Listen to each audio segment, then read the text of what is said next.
hooyada haddii ay caafimaad qabto waa kee caalamka dartii u murugoonayso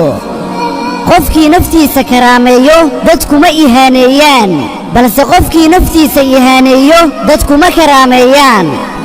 tawaaduca ma samaynayo ilaa qof ku kalsoon naftiisa mooye mana iskibriyo ilaa waxaa iskibriyo qof og inuu naaqus yahay yacnii ay wax ka dhiman yihiin dhammaan wax walba way isbeddeli doonaan maalin uun ilaa waxaan isbeddelaynin qulubta sida dhabtaa isku jeclaatay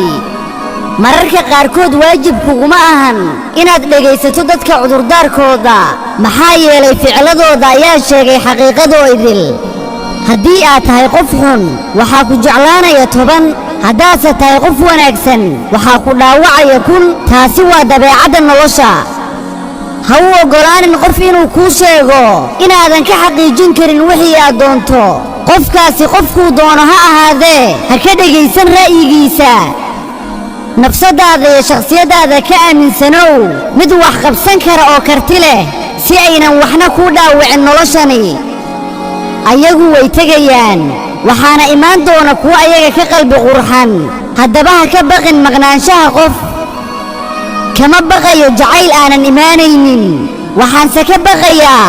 xasuuso aanan dhimanaynin